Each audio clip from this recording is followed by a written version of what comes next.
Alexa? It's not plugged in. No. Okay. You are live with Get Connected. Mike Agerbo here with fellow nerds John Biehler and AJ Vickery. Thanks for coming on in, guys. Hello. Don't forget, we're also video podcasting this show on a regular basis. Well, all the time, I guess. That would be regular.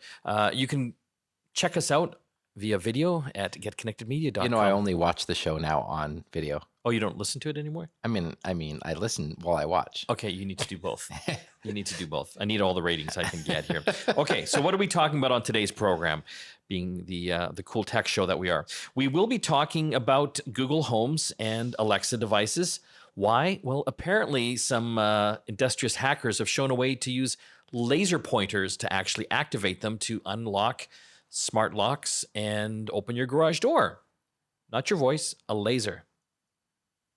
Pew, pew. Pew, pew. Not that kind of laser.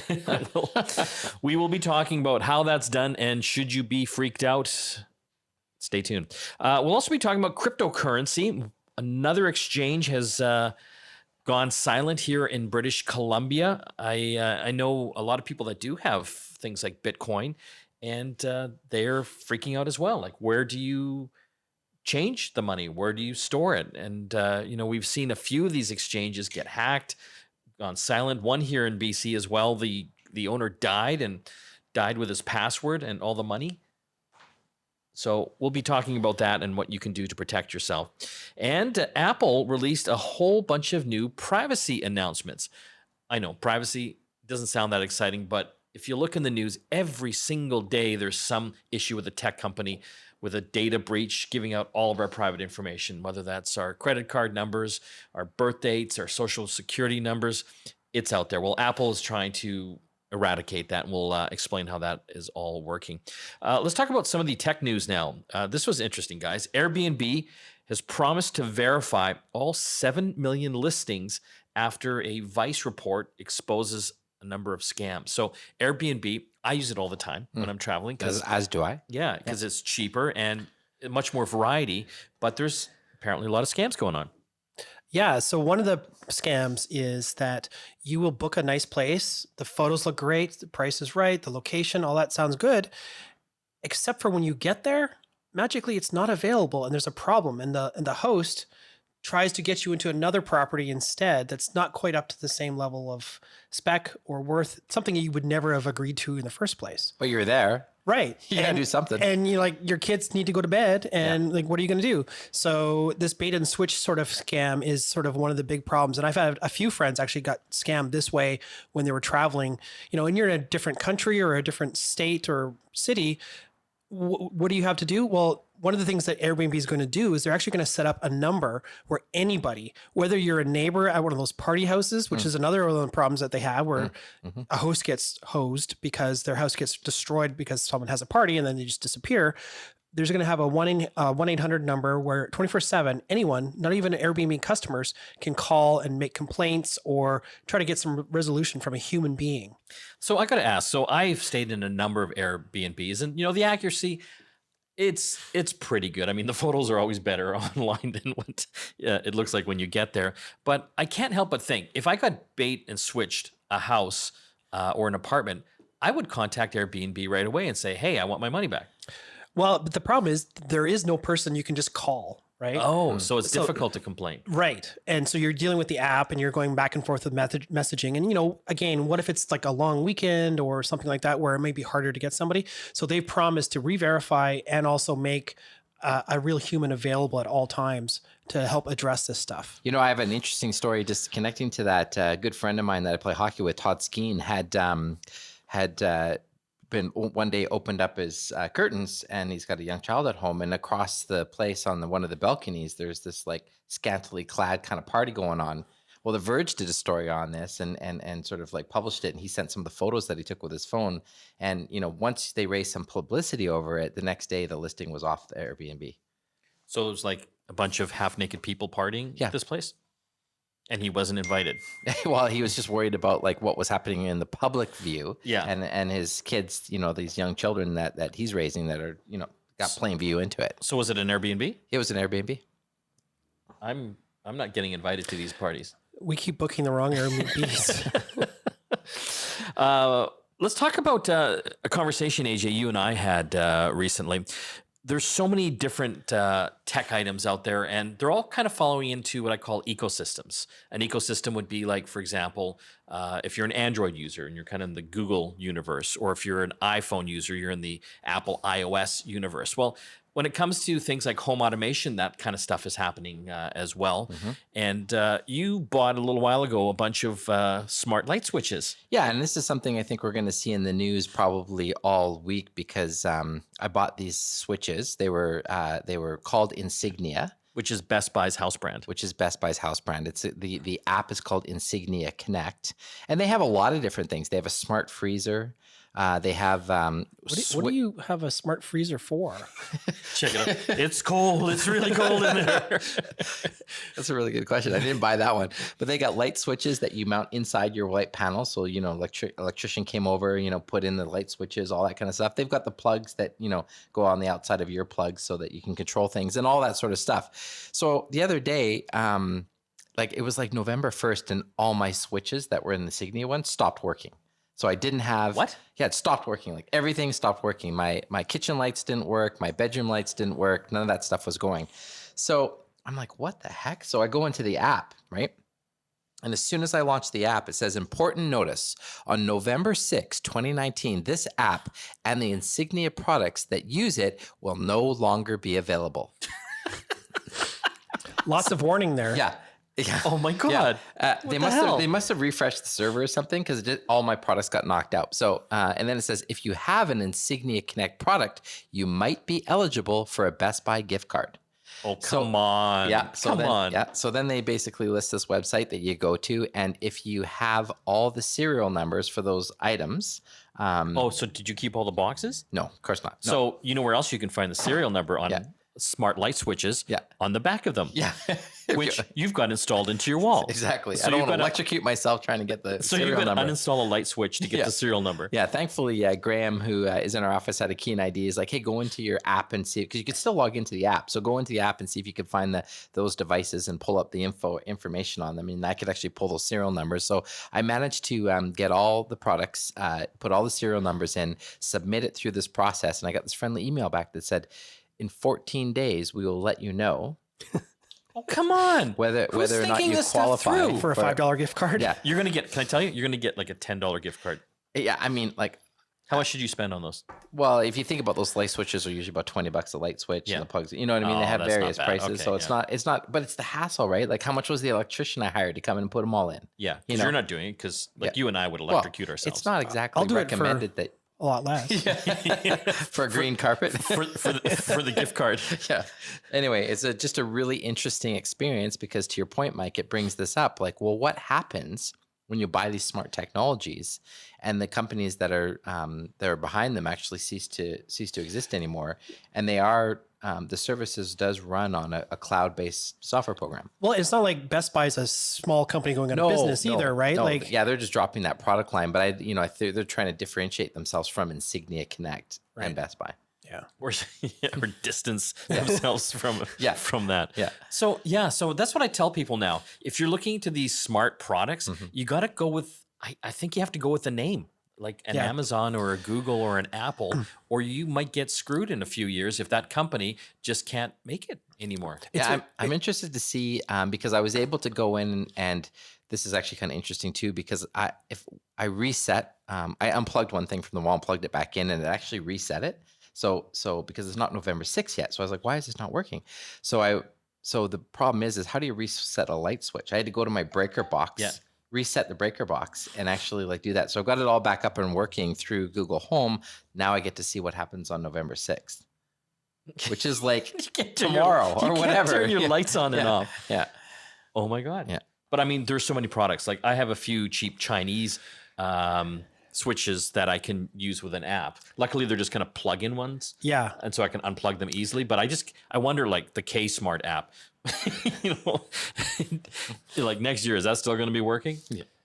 Yeah. The reliance that we have on these cloud platforms and back-end services to do something that up until now, it's literally just a light switch. Yeah. Right. Like, Yeah, I got it. I got one of these devices in to try out, and it was awesome because I love taking photos of the family. It was called a Bevy, and it's basically like this little hard drive, but with a whole photo cloud interface, so that when you walk into your home, it automatically wirelessly gets all your photos, and then you've got this thing attached to your TV. You can share all the photos with everyone. You can see it on your big screen, and then honestly, it hadn't even been out for like a year, and honestly, one day they just said we ran out of money, and we're shutting the whole thing down. Yeah. And so the thing completely was useless. It would not work at all because it was like a cloud service. You remember Boxy? Boxy, I loved Boxy. That was a smart TV box. Yeah, it was like so good, right? Yeah. And then they basically discontinued that one as well. Samsung bought them. Yeah. But you know what? You can actually hack them to still work. Yeah. And they actually kept, even though they killed it, Yeah. they kept the website going so that you could still log into it. But yeah, so But again, that was something that Graham actually suggested. Like, why doesn't Best Buy or Insignia Connect open source it, or give people the keys to the kingdom to hack them, right? okay, I'm just telling you, the guys at Best Buy are, hey, let's spend another $100,000 to open source this. They're like, no. Let's just give them some $5 gift cards. Yeah. For anyone that'll find the serial number. Like Exactly. Okay, we have a lot more to talk about on today's show. Another BC cryptocurrency exchange has gone the way of the dodo. People are out millions of dollars. What can you do to protect yourself? Also, we'll be talking about lasers that can hack your Alexa or Google Home device. I know, everything can hack these things now. And coming up next, we're going to talk Apple privacy. Did you know that apps are continually tracking your location, sometimes even if you don't give them permission? Well, we're going to tell you how you can stop that. You're listening to Get Connected here on the Chorus Radio Network. Back after this. You are back with Get Connected. Mike, John, and Graham. Mike, John, and AJ. Yes. I look like Graham. Do you? No. Well, no. he's a lot thinner and different color hair. And You're just huskier. You're huskier. We have so much to talk about. We're going to be talking cryptocurrency. Another exchange here in BC has gone silent. People are up millions of dollars. We'll talk about some of the things you can do to protect yourself if you do want to get into things like Bitcoin and not lose it all. And we will also be talking about lasers. Did you know that someone has figured out how to use a laser to hack your Google Home or Alexa device? So they can basically shine in a laser pointer and get you. scary. Open up your garage door with a laser. And play with your cat. Okay, let's talk quickly privacy. Apple this week announced a number of new updates and upgrades to their privacy technologies when it comes to their devices. You can check that out on their website at apple.ca. So the big one for me here is just the whole location tracking. We carry these smartphones with us all the time. They got built-in GPS, and they've gotten a lot better. Even with Android, you have to give permission to allow an app to use location tracking. So that works if you're using Apple Maps or Waze, but a lot of these maps or apps are sneaky. If you don't give them permission, a lot of these app developers have figured out how to get that without using the GPS, using Bluetooth and Wi-Fi. And so this week, Apple has shut that down. So if you upgraded to the latest iOS 13, that's an important thing. The big thing for me, though, is that they also are being more transparent about apps that are using your background location, and they're giving you notifications all the time saying this is happening and allowing you to shut it on or off. Well, what I've noticed is that I've been quite surprised to see what apps actually use your location, like that you wouldn't necessarily know about. Or think, why do you need my location? Yeah, exactly. Yeah, like remember the flashlight apps that came out? yeah. They were using your location. What does a flashlight need to know where you are? Maybe it needs to Because they're tracking you. Exactly.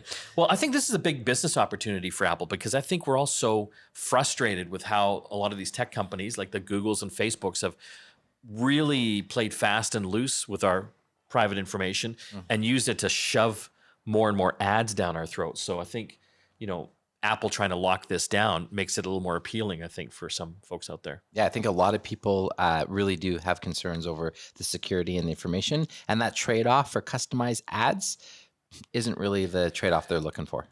Definitely not. Okay, another really cool feature. Remember when I lost my MacBook in Africa? Yeah. It took 2 years. Yeah. I got it back, which was amazing. But You're using it right now. I am using it right now. Look at it. It's beautiful. But so the problem is for that whole feature, and it's called Find My. It used to be like Find My iPhone. Now it's just Find My. It works with like MacBooks, iPads, iPhones, the watch as well. The problem is that you had to be connected to the internet for it to be able to find it. So either through cellular or Wi-Fi, which was a problem, I guess, in Africa. So they've come out with new technology now and crowdsourcing. So as an Apple user, you can opt into this program that even if your device doesn't have Wi-Fi access or cellular, and even on a MacBook, if the lid is closed, it uses Bluetooth. And if another Apple user kind of comes in the proximity of it and they're, opted into this program, you will get an alert. Whoa. That is amazing. It's kind of like Tile. Tile, yeah, I was going to say. Yeah. I think this is fantastic. But the important thing here is that all that information, location information, is encrypted. So if you are one of these Apple users that have opted in this program to be helpful, you will never know that location of that lost device. That's right. And also Apple will never know. The only person that will know is you, thankfully. Yeah. We should point out, though, that because people always comment about this when we talk about this kind of technology, if the device has a dead battery, this is not going to help you. No, there's going to be some power. It needs to have enough juice to talk to something else. Another thing that I didn't realize, you know how a lot of things ask for your contact list? Yeah. Like my Tesla, for example. Well, a lot of people actually store really private information in the notes section of contacts. Like if I've just talked to John and I've got his contact open, I'll like, hey, John, he's cute, and here's his bank card number. Well, that's probably not what I'm writing, but now that information, once you update to iOS 13, doesn't get sent out to third-party applications anymore. Good. Yeah, no kidding.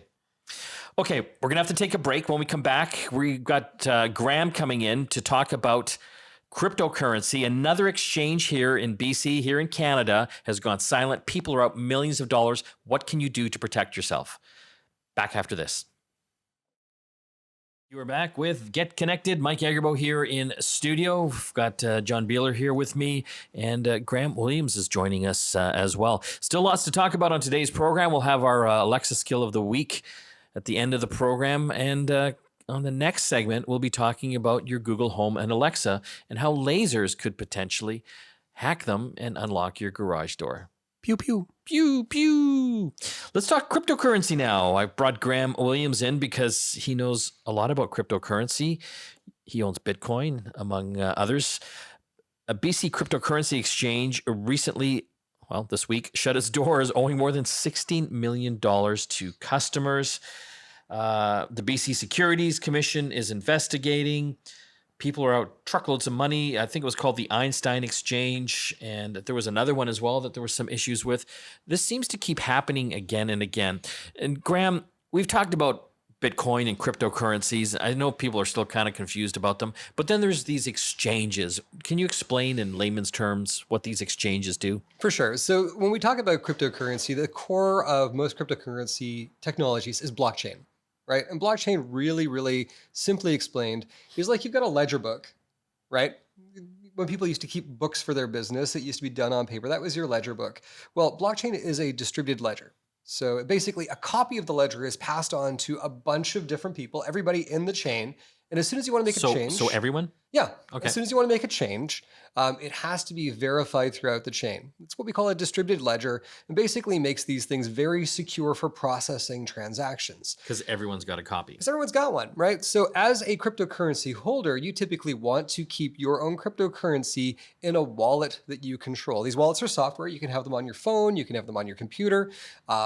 You can basically, they live on the blockchain, but you have access to them through your private keys. It's kind of like having a safe deposit box that you can access from anywhere. So software? Yeah. So that can be on your PC, your laptop, or your smartphone. For accessing this, the actual wallet lives inside the blockchain, right? It's part of this distributed ledger, but you've got a way to access this that's secure just to you.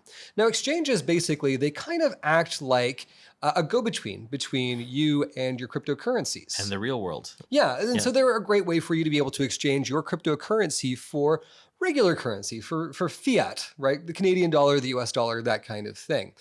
People do also use them for transmitting cryptocurrencies back and forth to each other. And unfortunately, some people use them for storing their cryptocurrency, storing their Bitcoin, storing their Ethereum, that kind of thing. So are they a wallet? They're kind of like kind of like handing your wallet to someone and saying, hold on to this for me. But why would you do that and not just have it on your own? Because you're not educated. Okay. Right. So what's the value proposition for these exchanges then? Hey, leave your wallets with us. Well, the value proposition typically is you give us your Bitcoin, we will give you Canadian dollars or US dollars in return. Yes. And for that process, we will extract a small fee. Yes. Sounds kind of like a bank, right? Yeah. So I get that Or part. currency but exchange. Or a currency exchange. I get that part, but they can also store your wallet as well. They can. And I mean, the number one rule of cryptocurrency out there is don't store your cryptocurrency on an exchange because we keep seeing this stuff happening, right? Whereas with Canadian financial institutions, you've got legislation, regulations in place to govern them. Insurance, even. With insurance, deposit insurance, with cryptocurrency, you don't have that. This is a bit of the Wild West. And so when you do have people who are storing their stuff in these exchanges, you are taking a risk. And we have seen a number of exit scams that have happened. Not saying that this one is. I haven't looked deeply into this story, but typically in an exit scam, it's exactly how it sounds. Suddenly, this exchange that's full of cryptocurrency, all of that cryptocurrency goes out into ether. But right? if it's your wallet that's there, aren't you the only one that has access to it, like with a password? With your cryptocurrency and with your wallet, you do, but your private keys are yours. The moment that you are sharing things with an exchange and storing it on an exchange wallet, they have access to those keys.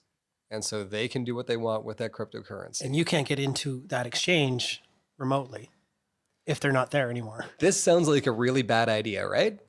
So why people keep doing it? Well, because it's easy, right? Because cryptocurrency is not the easiest thing to understand. No. And so they kind of step in and, the value prop here is, well, we can make it easy for you. You can store it in our, distributed wallet and we'll take that challenging part out for you.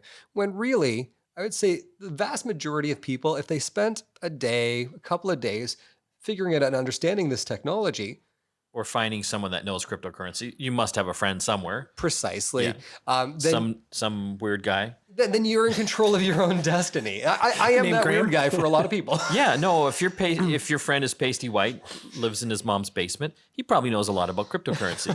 And here's the thing, depending on when he got into cryptocurrency, he may have paid for his mom's basement. So That's true. He owns the house. Yeah.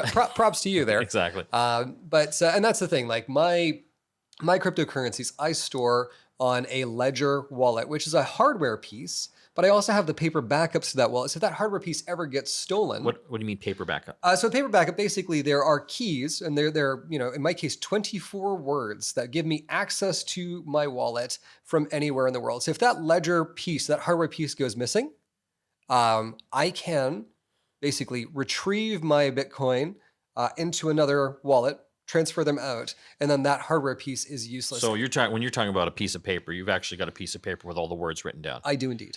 So a couple of those words are Stormy and Star Trek. The listeners can try to decipher the rest.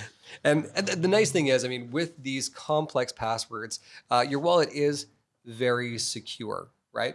Just like anything else, these things can be hacked. It's really hard to hack into blockchain stuff because the computations are so challenging. The easiest way to hack something like this is to threaten someone with a wrench. So, Okay, but so you've got a hardware wallet, so essentially like a drive. yep. And then you've got a piece of paper with all the words on it. Is that essentially not like just putting money in under your mattress? I would say no. Right? My house can be broken into. Now, if you were to find where I keep that piece of paper stored, you would be one step closer to trying to recover my Bitcoin. The challenge is you need to know which order those words are in. I've obfuscated that a little bit. This is stored in a locked and secured location. Might actually be a bank. Shock, they actually do have uses. So there are a lot of things here that are in play. The big one here, though, the one thing to remember, if you're keeping your cryptocurrency on an exchange, you're doing it wrong. Keep it on your own in your own software wallet or a hardware wallet. Exactly. That's the takeaway. When we come back from the break, lasers. Pew pew. They can hack your Amazon Alexa or Google Home. We'll tell you how. Stay tuned. You are back with Get Connected. Mike Agerbo here with AJ Vickery and John Biehler. Let's talk lasers. Pew pew. Pew pew. Love the sound effects. Pretty good, eh? A lot of us have Google Homes now or Amazon Alexa devices. everyone's concerned about these things listening in on us and being hacked. Well, some folks at the University of Michigan have figured out that lasers, like, for example, laser pointers pointed at the microphones of like an Amazon Alexa device or a Google Home can actually give it commands. Crazy. The light can talk to speakers. Yeah, it's the frequency when it hits the microphone condenser that it tricks it into thinking it's actually audio. It's really interesting, though. I mean, let's be honest. This has a pretty low risk, I think. Because you have to have direct line of sight. You can't just take a cat toy laser pointer and point it at someone's Google and hack. Totally going to try that tonight, but yeah. Go for it. No, because you actually have to program the commands into the laser beam. It's like Morse code. Yeah. Right. But it also, the interesting thing is, this is easily fixed in software by Google or Amazon, because right now, at least as described in the research paper, it's only triggering one of the microphones. And these devices all typically have 5 or more, something. Amazon Echo Dots have as many as 9 near field microphones. Yeah. They can detect that only one of those microphones is being triggered, and they can shut it all down. Because normally, if you're talking in a room, it would trigger all the microphones. Yes. Right? So this is interesting. They used a 60 milliwatt laser to speak, I'm using that in air quotes, commands to 16 different smart speakers, smartphones, and other voice-activated devices. And they found that pretty well all the smart speakers registered the commands from as much as 164 feet away, many times through windows as well. So I can go by your front yard and shine my light in the window. Unlock door. Yeah. So that's important because home automation now, we have these Alexa devices and Google Home devices programmed to, turn on lights, to open our garage doors, or even unlock our smart locks as well. Like I have an August lock. Yeah. However, not to scare people, a lot of these locks, you have to give a PIN number as well. Yes. So it's not like it's going to be easy for them just to Morse code their way with a laser pointer. They would also have to know what your open or unlock command is too. Yeah. And not everyone says, unlock door. Remind me to change mine. But it's kind of freaky, right? Well, the potential is there. Yeah. It is interesting, though, that they were able to do it with smartphones as well. But so say you leave your phone unlocked with the Alexa app going, or, Siri connected to HomeKit, that kind of thing. Who knows what they can do. But it's one of those things that perpetrator would have to be in, the very near space of your smart device or your smart speaker. And of course, you would never see that laser pointing through your window, right? Well, if I saw a red laser coming through my window, I wouldn't think it's someone trying to hack my Alexa. It's some guy with a gun out the window. The SWAT team has finally found me.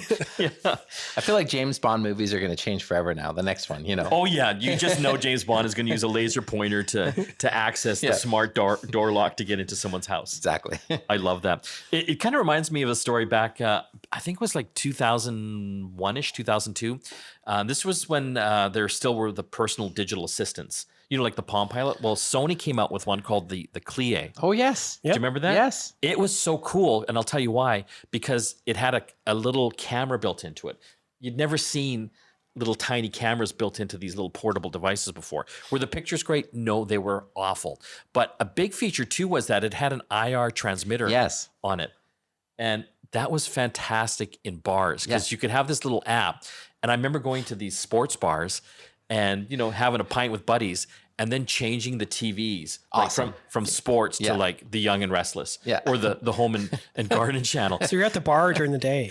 The Young and Restless. Yeah, I had some time on my hands. I want to catch up on his soaps. Oh my God, but it drove the bartenders insane because they couldn't tell that I'm sitting on my little personal digital assistant, like my little Sony Palm Pilot thing, changing the channels. Yeah. It was endless fun. But it just shows you how technology can be used for nefarious purposes. But so to your point, John, should people be concerned? I don't think so. And I mean, this was really a proof of concept. Yes. And it's not like I said, you can just use this with any laser pointer or anything like that.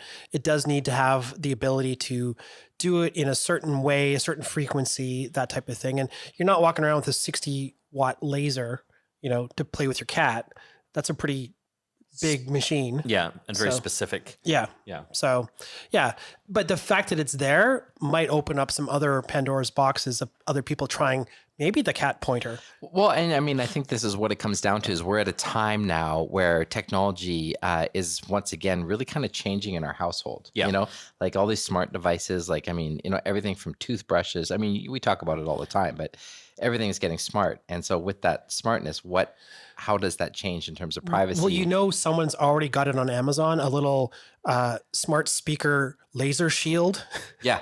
Yeah. Is the irony that you can buy it on Amazon? Yeah. Fascinating stuff. And don't forget, the same technology or hack can be used on like iPhones and Android phones as well. Yes. But again, I mean, you'd really have to have that specific laser, and you'd have to know how to input audio commands into a beam of laser light. There's And probably an app for that. There's probably an app for that. Okay, we're going to have to take a break. And speaking of Alexa, when we come back, we'll get our Amazon Alexa skill of the week from John. You're listening to Get Connected here on the Chorus Radio Network. Back after this. You are back with Get Connected. Mike here with John and AJ. We've got some time left to talk about Alexa skills. And this week, John, you've got a pretty simple one, but handy. Yes. And you don't need a laser pointer for it either. No, good. So sometimes you need to make decisions and you can't. You can't decide. You don't have a quarter with you. You don't have an 8-ball? An 8-ball. Magic 8 Magic ball. 8 ball. Okay. Sorry. It's I like, don't mean the... it's like, oh, okay. AJ's into a different scene than I was expecting. But so basically this skill called heads or tails, as you might guess, gives you the ability to flip a coin or have Alexa flip a coin and give you an answer, heads or tails. That's awesome. It's so simple, but it actually makes a lot of sense. So the skill is called heads or tails, and you activate it by saying, Alexa, ask heads or tail to flip a coin. And then she'll tell you whether you got heads or tails. That's very cool. Speaking of Amazon, tried out that new Amazon, is it Fire TV Cube? Yes. It looks like a Borg ship from Star Trek, like it's a square. Yeah. Looks like almost like an old boxy, but Yeah, just cool. like a regular box. Yeah. It is pretty cool. Yeah. I thought, well, what's this thing do different than like a Roku stick or like a Fire TV stick? Well, it can actually control your whole home theater. It comes with an IR blaster receiver as well. Oh, right So on. if you've got like a cable TV box, Yeah. you can have that hooked up to this and your sound bar and your TV, and you can control a lot of it through your voice. So you could actually tell Alexa to turn your TV on.